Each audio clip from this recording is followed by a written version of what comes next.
Ambasadori i Bashkimit Evropian në Tiranë, Silvio Gonzato, në fjalën e mbajtur në tryezë për financimin e partive politike dhe reformën zgjedhore, foli për dy nismat. Gonzato u shpreh se transparenca në financimin e partive politike është shumë e rëndësishme, pasi mbyll hapësirat për korrupsion.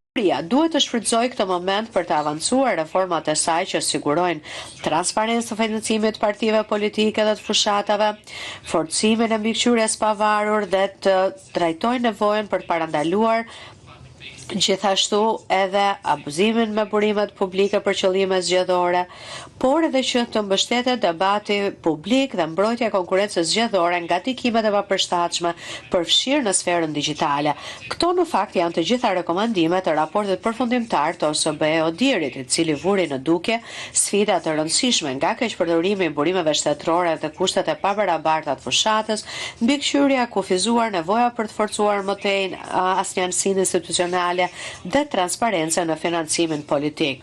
Trajtimi i këtyre çështjeve është thelbësor jo vetëm për përmirësimin e zgjedhjeve të ardhshme, por edhe për përmbushjen e angazhimeve të Shqipërisë në kuadër të negociatave të antarësimit në BE.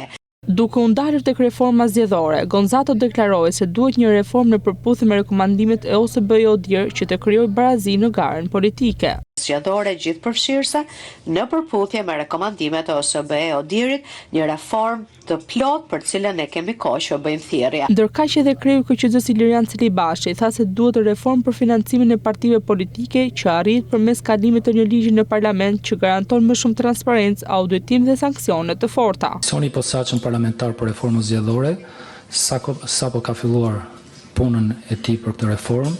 Ndërkohë nga ana tjetër është bërë publik angazhimi i partive politike parlamentare, të paktën dy partive kryesore parlamentare, Partisë Socialiste dhe Partisë Demokratike, për të miratuar brenda muajit dhjetor një ligj të ri për partitë politike. Dhe me siguri ky ligj i ri do të adresojë ndryshe nga sa adreson deri më sot edhe çështjen e financimit periodik të partive politike.